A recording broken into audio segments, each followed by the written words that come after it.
Hello.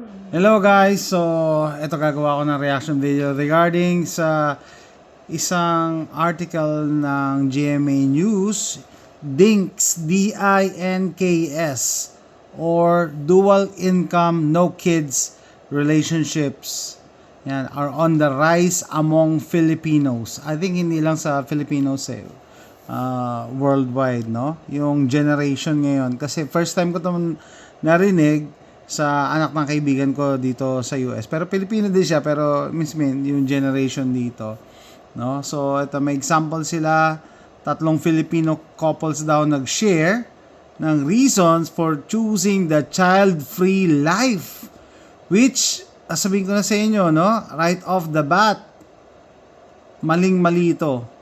Pero bago ang lahat, basahin natin yung mga comments. Basahin natin yung mga comments, no?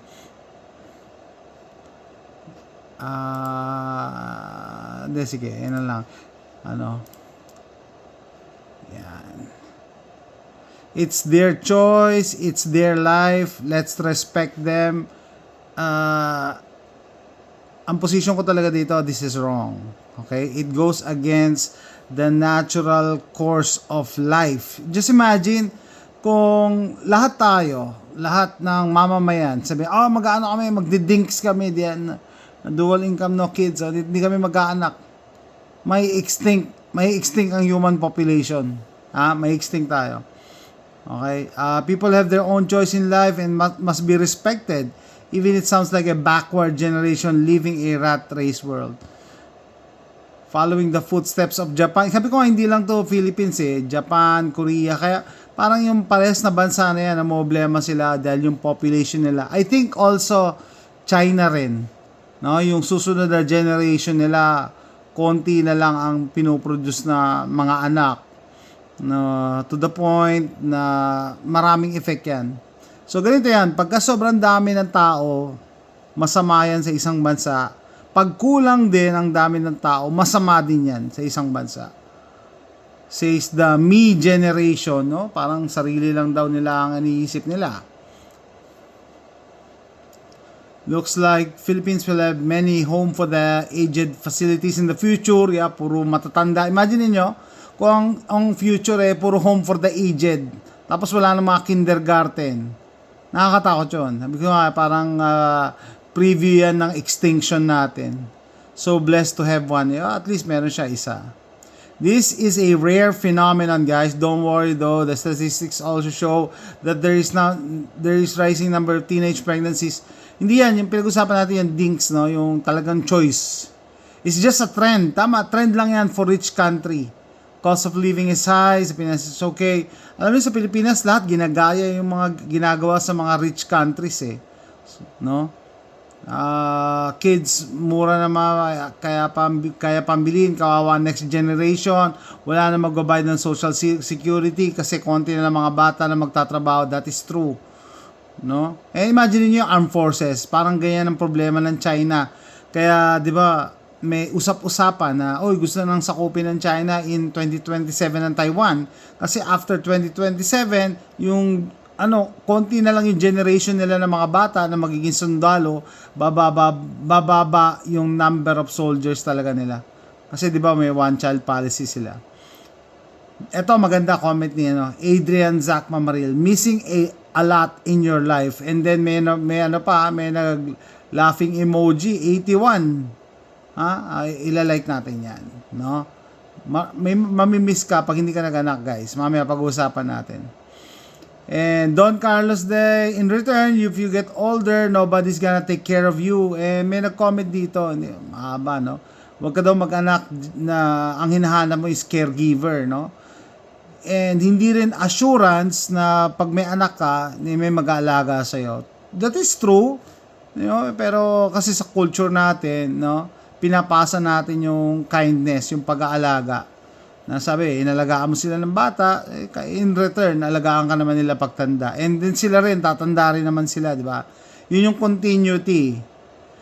This trend mirrors the patterns observed in countries like Japan, South Korea. Ginagaya nga where economic growth, societal advancement have often coincided with declining birth as access to education, financial opportunities. While this phenomenon can signify progress in terms of individual autonomy, economic stability, it also poses challenges for long-term population sustainability, economic dependency ratios. The implications of these shifts are complex and worth exploring further.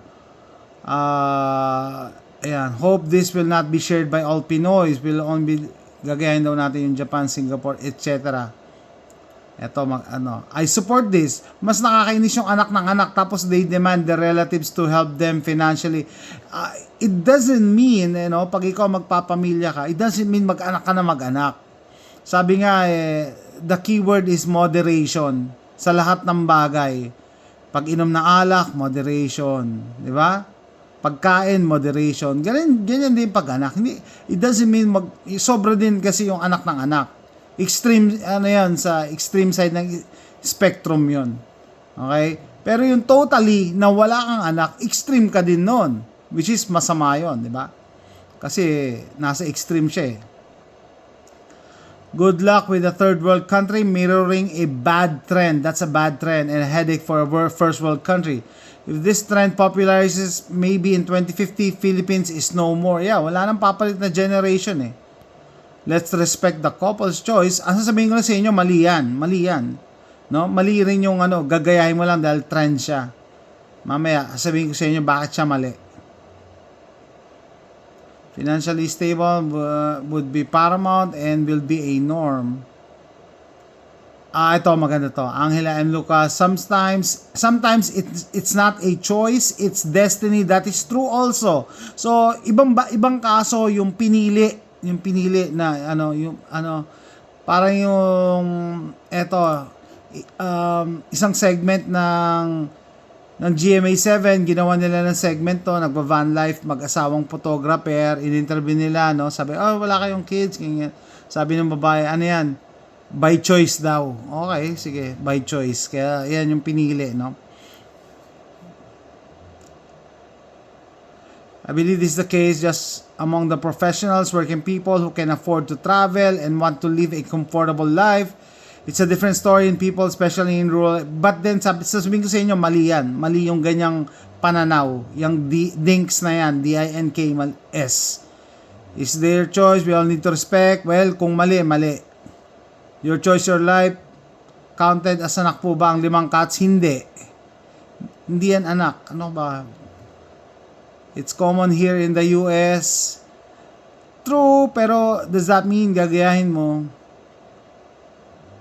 I will always remember the movie Idiocracy. The movie is about humans are evolving backwards, paatras, or having a dumbing down phenomenon. The reason is the smart and capable population, people tend to not have kids to achieve something significant in their lives, and they do want kids. It's either too late. Yan ang sinasabi ko bakit mali ito. If they do want kids, it's either too late or they just can't have it. PCOS and stuff. PCOS. On the other hand, the dumb population continues to have kids without thinking and multiplies exponentially. And it goes on for generations. Earth in 500 years in that movie is not even capable of solving its basic problems like food and waste management. Yeah, maganda to. Parang ito, ginastify niya na talaga kung bakit mali yung DINKS na yan. It seems the movie is coming to life now. It continues, but hey, we're dead before it happens. There's another term for these people, hedonists. Alexa, what are hedonists? Getting the hedonist from Fire TV. Alexa, stop. Amen. Not only in the Philippines, blah, blah, blah.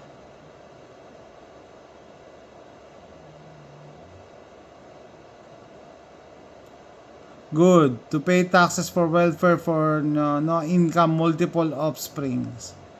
It's a lifestyle choice. Ito mali. No, it will harm the world, the country. Hindi nyo lang alam yung effect niyan eh. And it will harm themselves in the long run. better than raising a child in a current. Anyway, ito na yung ano ko yung punto ko, bakit mali yung paniniwala na ganoon. Ito yung article nila. In 2023, study focusing couples in Quezon City, researchers found that the primary factors why couples decide to be in a dink relationship are due to unpleasant upbringing. Okay. Unpleasant upbringing. So, ibig sabihin, pangit yung pagpapalaki sa kanila. So, ayaw nilang maranasan ng anak nila. So, okay. So, yeah. Tawag dito. That explains everything. Kasi kung ikaw may happy childhood ka, mapagmahal yung magulang mo, then, di ba, you are looking forward to do the same thing sa mga anak mo. Pero kung may trauma ka, inabuso ka, ayaw mong maranasan nila, kaya wag na lang. No? Pwede, may psychological. Hindi naman lahat, pero that explains a lot. No? Total of, nag-survey. Yan, sociologists pa, berahan nyo na. Marrying age couple now have more access to graduate school, education, which creates better career opportunities, reshapes traditional family roles. The rising cost of living is undoubtedly a major reason for this change. Anyway, linawin natin, childbearing age, the average woman's reproductive years are between the age of 12 and 51. And I think, nung nag-aaral ako, the best time daw for a woman to get pregnant is around 24. Ewan ko lang kung nagbago na, around 24 years old.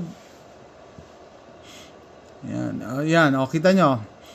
Early to mid-20s, 25 to 30% chance of getting pregnant each month. So, mas malaki yung chance mo mabuntis pagka early to mid-20s. Okay, eto, age 30, fertility starts to decline. Okay, ito yung mga reasons, kunyari, kung bakit hindi ako pabor dyan sa dinks na yan, DINKS. Pag umabot kayo sa ganitong edad, at na-realize mo, 30 ka na, 30 ka na, ay, gusto ko pala, nagbago isip ko, or nagbago na yung income namin, stable na kami, gusto ko na ang problema yan, age 30, nagde-decline na. Plus, alam nyo ba, na pag ikaw age 30 ka na, at first pregnancy mo, mataas ang tsansa ng Mongolism. Mataas ang tsansa na magkaroon ka ng anak na Mongoloid. So, yun yung risk factor, guys, Susugal ka ba? Na, first baby mo, Mongoloid. Hindi ko naman sinasabing, pero syempre, di ba, as a parent, gusto mo healthy, normal ang anak mo, di ba? Yun ang norm eh.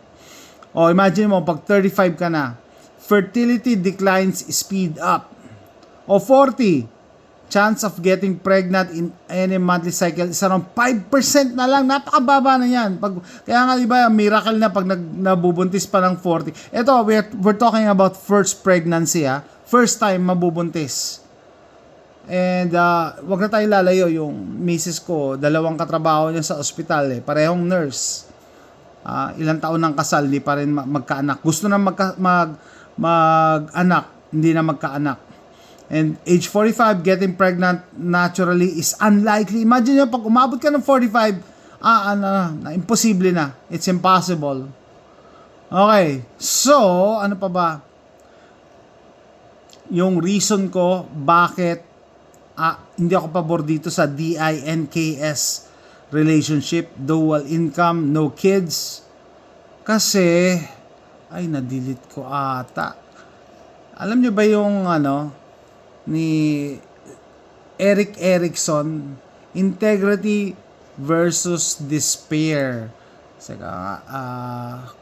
Alam nyo kasi, sa life cycle natin, sa buhay natin, may pinagdadaanan tayong stages.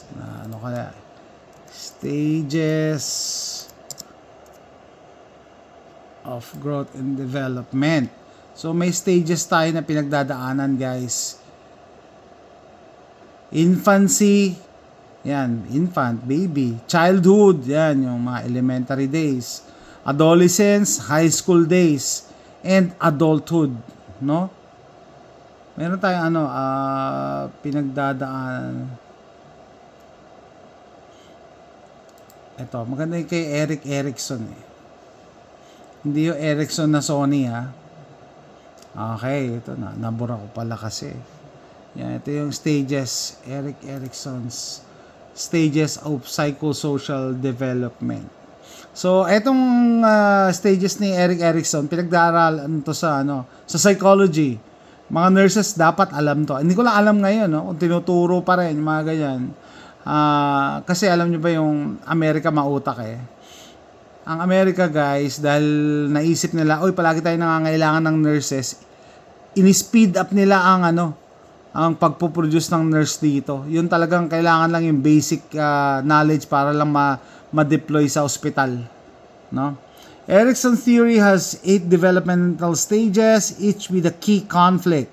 Success in each stage builds virtues, failures affects identity and self-esteem. Okay? So, yun na lang, balik tayo sa ayan, ito yung stages, guys, no? Trust versus mistrust. Yan, mga baby. So, nag-focus ako dito pagka late adulthood na, no? Integrity versus despair, yung pinaka-last, the 8th and the final stage of Eric Erickson's stage of theory of psychosocial development. The stage begins at approximately age 65 and ends at death. Suggests that people pass through an 8 distinctive development stage, blah blah blah.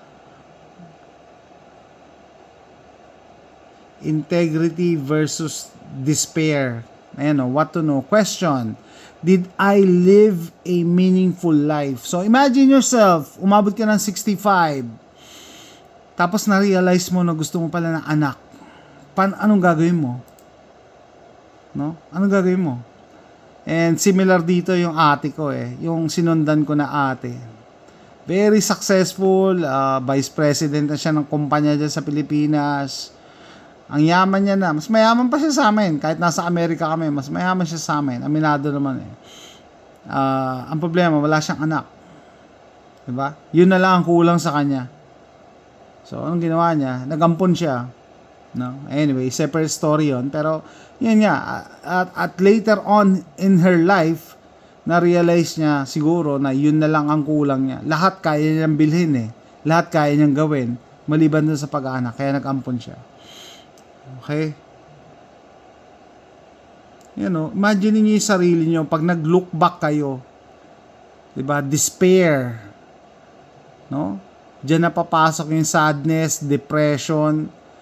Kasi 'di ba sabi nila mas pagsisisihan natin yung mga bagay na hindi natin ginawa kaysa yung ginawa natin. So imagine yung mga young couples ngayon, ito pa may isa pa akong fina-follow na mga vloggers sa Pilipinas, sa YouTube, nagka-camping-camping. Itong si Danzy Vlogs, tapos yun nga yung Celine and Dennis Morillo. Yan, mga bata pa yan, mga walang anak. Kaya nakakapasyal sila, no? Nakakapasyal-pasyal sila. That is true, pero tanongin nyo nga yung sarili nyo, paano pag dumating sila dun sa point, masaya sila, nakakapasyal, nagagawa nila lahat ng gusto nila. Paano nga pag dumating yon? Dumating ka lang ng 40. Imagine mo, 40. Sabi mo, gusto na namin mag-anak. Mayaman na kami. Dami na namin pera. Stable na kami. Kumikita na kami. Kahit nagbabakasyon kami. Paano yan? 40. Chance mong mabuntis is 5%. Pag sumampa ka ng 45, unlikely. Napakahirap. Napakahirap na. No? Very rare. Parang si Corina Sanchez lang yata, nakita ko. Sino pa ba yung mga matatanda na nagana? Pero halos artificial na yon sa dami ng gamot na sinaksak sa kanila para magbuntis lang. So yan yung kinokontra ko guys talaga. Kasi yung despair, yung sadness, and yung time talaga hindi mo maibabalik. Pagka naisipan mo na gusto mo nang mag-anak. And similar with yung katrabaho pala ni Mrs. No? Maganda yung bahay nila, maganda ang trabaho, pero wala silang anak. Ngayon, gumagastos sila ng libo-libong dolyares, no, para magpa-work up, no, para mabuntis, pero hindi nabubuntis yung babae. So, yan nga, kasi as we grow, yun, mga babae pala, as they grow older, lumiliit talaga yung chances na magbuntis. And mahirap kalaban ng despair, ang sadness, ang depression sa older life. Ibig sabihin, pag tumanda na tayo, hindi mo na maibabalik talaga yan. Yung childbearing age mo, yung fertility stage na yan. Maliban sa economic effect, maliban sa development ng bansa, ng and ang, di ba, family name nyo, di ba? Kung ikaw na lang yung nag-iisang anak ng pamilya nyo, so sa'yo na pala matatapos ang legacy ng pamilya nyo. Ikaw na pala yung last, parang ganon. No? So anyway, it's up to you, pero ako sinasabi ko sa inyo, mali ang ganyang pag-iisip. Na just because ginagawa yan sa mga mauunlad na bansa, gagayahin natin or gagayahin ng mga anak natin. But that doesn't mean na-encourage ko kayo mag-anak na hindi nyo kaya. The key word is moderation sa lahat ng bagay. No? And yung responsibility. No? Maging responsible ka. But it doesn't mean totally zero, hindi kayo mag-aanak. And then you are aiming for zero. Yung talagang zero, hindi kami mag-aanak. By choice, sabi nila. Which is maling-mali. Kasi pag lumipas na yung childbearing age mo, kahit gumastos ka pa ng milyon, hindi mo yan maibabalik. No, yung chances mo to get pregnant. I'm basically talking to the women, no, kasi mga babae ang naapektuhan ng childbearing age, no? And I think that is it. Imagine yourself, no? Umabot ka ng 65 years old and nagsisi ka and saka ka naglong or and by the way, bago ko pala tapusin yung vlog na to, ako meron kaming 3 anak, puro lalaki. Nung dumating kami dito sa US, 2 lang anak namin and nag-decide kami na, oy, masaya na tayo. Okay na, ganyan. Masaya na tayo sa 2 lang, hindi na kami magdadagdag. Kaya yung binili namin bahay, 3 lang ang kwarto eh. Kasi yan, kami mag-asawa, tapos tag-isa yung 2. And then nabuntis si Mrs. dito. No? And nung time na yon, naiyak pa yung misis ko, no? Natakot siya, yung uncertainty, yung gastos, yung pag-aalaga, no? Kasi wala daw kami kamag-anak dito, tapos at risk na yung pregnancy niya, kasi nasa 40 na siya nung nag-anak siya kay AJ. Nasa 40 na ba siya? Hindi, wala pa, nasa mid-30s. Nasa mid-30s na siya nung nag-anak siya kay AJ, tapos kailangan niya tumigil sa trabaho kasi nag-bed rest siya ng 6 months, no? Nung time na yon, pares kami nagtatrabaho noon, tapos pero mas malaki yung kinikita niya sa akin, and then kailangan niya mag-bed rest. Pero ako nakahanap ako ng ibang racket, pero nalampasan din namin yun. And looking back, talagang ngayon, pag nakita mo yung anak na lumaki na, talagang you'll be thankful na dumating siya. Actually, nung pinagbubuntis siya yan si AJ, guys, no? Hindi yata alam ni AJ to. Nung pinagbubuntis siya ng mami niya, yung OB, kinausap kami, no? And binigyan kami ng option to terminate the pregnancy. Kasi high risk nga daw. Kaya nagbi-bleed yung misis ko at that time. And I think may mga 2 beses or 4 na beses na nag-bleed yung asawa ko, and then kailangan dalhin sa ospital. And after nung 4 na beses na yon, sabi, hindi na pwede talaga magtrabaho, bed rest na lang. Early on the pregnancy pa yun, nag-bed rest, pero kita niya nalampasan namin, 'di ba? Kung financially iniisip nyo yung burden, hindi naman kami naghirap, hindi naman kami nagutom, 'di ba? God will provide, no? So, yun lang, sinishare ko lang sa inyo. Siyempre, iba-iba ang ano natin, sitwasyon, iba-iba ang ano. Pero, just imagine kung lahat tayo, or lahat ng mga anak natin, yan ang iniisip, to follow the trend of the DINKS, at hindi sila mag-aanak. Ano mangyayari sa pamilya natin? Kayo ba? Hindi ba kayo maglulong na magkaroon ng apo?